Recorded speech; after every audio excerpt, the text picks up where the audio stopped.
Sobat Senior, dimanapun Anda berada. Saat ini saya lagi, karena kemurahan Tuhan, bisa berada di sebuah hotel yang namanya Casa Kandara, tepatnya di Waingapu, a friendly eco-environment hotel. Anda bisa lihat ada begitu banyak pohon-pohon, ada rumah villa, semuanya dari kayu.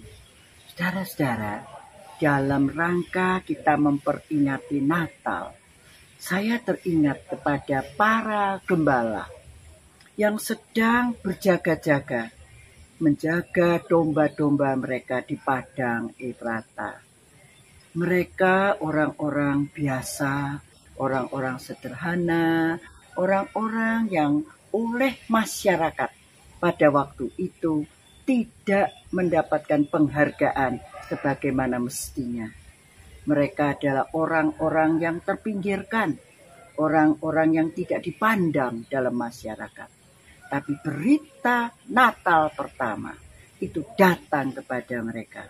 Di tengah-tengah kegelapan malam itu, tiba-tiba tampaklah seorang malaikat dengan cahaya penuh kemuliaan yang membuat para gembala ketakutan setengah mati, saudara.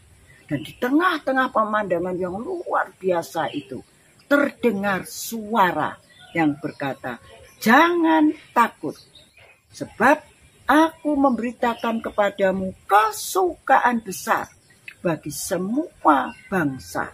Hari ini telah lahir bagimu Kristus Tuhan, Juru Selamat di kota Daud. Dan kamu akan aku beri tanda. Inilah tandanya. Kamu akan menjumpai seorang bayi terbungkus lampin dan terbaring di dalam palungan di kota Daud." Nah, mereka masih keheranan, termangu-mangu. Lalu ada sejumlah besar malaikat dengan penuh kemuliaan menyanyikan puji-pujian. Saudara-saudara, Anda dan saya setiap Natal pasti menyanyikan lagu Glory, Glory, kemuliaan, in excelsis Deo, kemuliaan bagi Allah yang maha tinggi, dan damai sejahtera bagi manusia yang berkenan kepadanya. Setelah puji-pujian itu selesai dan cahaya itu makin lama makin menghilang, maka para gembala itu berkata seorang kepada yang lain, "Apa toh tadi yang kita alami ini, yang kita lihat, yang kita dengar?" Lalu mereka mulai berkata, "Ayo, marilah kita pergi ke Bethlehem." Nah, untuk apa kita pergi ke Bethlehem? Untuk memastikan apakah yang terjadi di sana seperti yang tadi diberitahukan kepada kita. Saudara-saudara, gagasan itu muncul setelah pengalaman perjumpaan dengan para malaikat. Dan mereka kepingin ngecek apa betul berita itu benar-benar sesuatu yang nyata atau sekedar imajinasi. Maka mereka segera berangkat, meninggalkan padang Efrata menuju ke Bethlehem. Satu perjalanan yang tidak pendek, yang cukup jauh, saudara. Dan di tengah malam, tapi hati mereka begitu rindu untuk memastikan kabar yang dikatakan kesukaan besar itu. Dan ketika mereka sampai di tempat itu, betul mereka menjumpai seorang bayi yang terbungkus lampin dan diletakkan dalam palungan. Mereka melihat ada Bunda Maria dan ada Yusuf. Dan mereka tidak bisa diam, saudara. Mereka, dan bukan cuma mereka saja, ada banyak orang juga di sekelilingnya Yusuf dan Maria dan bayi itu.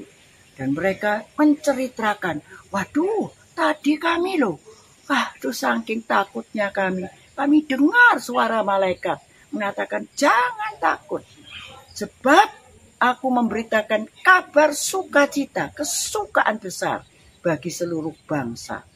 Dan katanya, hari ini telah lahir bagimu Juru Selamat, yaitu Kristus Tuhan di kota Daud.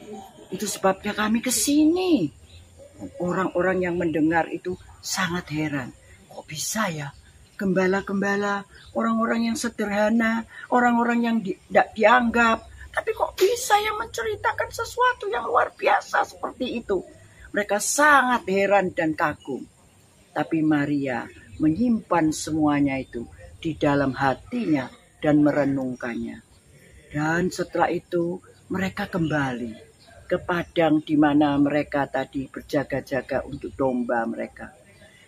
Saudara, Alkitab berkata, maka kembalilah gembala-gembala itu memuji dan memuliakan Allah. Saudara, apa tujuan mereka pergi ke Bethlehem?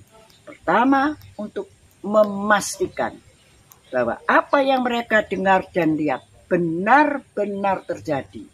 Dan apa yang dikatakan oleh malaikat betul ada. Bayi yang dibungkus lampin dan terbaring dalam palungan di kota Daud. Semuanya bukan imajinasi, tapi sesuatu yang nyata. Dan mereka kembali dengan satu tujuan hidup, yaitu mereka tetap menjadi gembala. Tetapi mereka sekarang punya purpose of life, yaitu memuji dan memuliakan Allah. Mereka menjalani hari-hari mereka dengan penuh sukacita, karena mereka tahu bahwa Juru Selamat sudah datang dan sudah lahir di dalam hati mereka. Mereka terus belajar untuk memuliakan Tuhan lewat perilaku mereka, pola pikir mereka, pola kata mereka, sehingga hidup mereka sebagai gembala ada perubahan dari dalam hati dan pikiran. Saudara-saudaraku yang terkasih, di dalam merayakan Natal tahun ini, saya permisi tanya, sudah berapa kali Anda merayakan Natal? Kalau Anda dan saya merayakan Natal tanpa tahu tujuan yang jelas, saudara dan saya merayakan Natal ya karena sudah tradisi Natal. Kita orang Kristen, mana kita nggak merayakan Natal? Tiap Desember ya kita merayakan Natal. Dan dengan semua ornamen-ornamennya Natal. Tapi saudara dan saya kehilangan inti dari pesan Natal. Yaitu saudara dan saya, dengan merayakan Natal, saudara dan saya tahu tujuan hidup saudara dan saya. Tujuan hidup saudara dan saya, meskipun kita sudah tua, tetap satu. Seperti para gembala. Hidup untuk memuji, menghormati, mengagumi, mencintai Tuhan, dan hidup memuliakan Tuhan. Itu berarti saudara akan menjaga pikiran saudara, perasaan saudara. Saudara akan belajar terus, melatih untuk bersyukur kepada Tuhan. Meskipun kita tua, kita tetap dapat memuliakan Tuhan lewat tingkah laku dan perbuatan kita. Semakin tua, kita menjadi seorang yang semakin bersyukur kepada Tuhan. Kita menjadi orang yang semakin mampu menguasai diri. Kita menjadi orang tua yang semakin bersuka cita dan tetap semangat, berpengharapan di dalam menjalani kehidupan ini. Saudara dan saya mau, bukan? Karena itu, marilah kita menyambut Natal seperti para gembala, berjumpa dengan Yesus Kristus yang nanti akan datang kembali sebagai Raja, di mana setiap lutut akan bertelut dan setiap lidah akan mengaku bahwa Yesus Kristus itu ialah Tuhan. Mari kita berdoa. Tuhan, kalau kami sudah merayakan Natal berpuluh-puluh kali tanpa tahu tujuan apa, maka kami adalah orang-orang yang sangat rugi dan kami tidak mendapat apa-apa. Tapi kami mau seperti para gembala. Meskipun kami kecil, meskipun kami mungkin kurang dihargai di masyarakat, tetapi ketika kami berjumpa dengan Engkau, hati kami meluap dengan terang firman Tuhan, dengan janji Tuhan, Sehingga kami tidak menjadi orang yang takut dalam menjalani hidup. Karena Tuhan berkata, jangan takut. Dan kami akan menjalani hidup dengan penuh syukur dan sukacita. Karena tahu Engkau hadir, ada di dalam kami. Immanuel, Allah beserta kami. Karena itu Bapa, di dalam merayakan Natal tahun ini, ingatkan kami bahwa Engkau tinggal di dalam kami. Dan Engkau akan datang sebagai Raja. Dan kami mau hidup dengan satu tujuan, memuji dan memuliakan Engkau. Tolonglah kami, sehingga lewat kata-kata kami, sikap hidup kami, perbuatan kami, Engkau Tuhan, kami muliakan. Tolonglah kami, karena kami tidak dapat melakukannya sendiri. Tapi kami akan dimampukan karena Roh-Mu, yaitu Roh Yesus Kristus Immanuel, ada di dalam kami.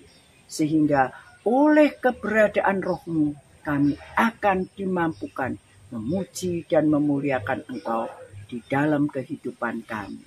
Bapa, kami berterima kasih untuk keselamatan yang sudah Tuhan berikan. Kami bersyukur untuk anugerah beriman kepadamu. Kami percaya Engkau tinggal di dalam hati kami, sehingga kami tidak perlu takut, melainkan boleh dengan penuh semangat dan kegembiraan menjalani kehidupan bagian akhir hidup kami. Terima kasih Tuhan, Engkau Immanuel bersama dengan kami.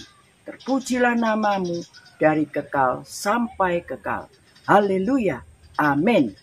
Saudara, terima kasih sudah menonton video saya.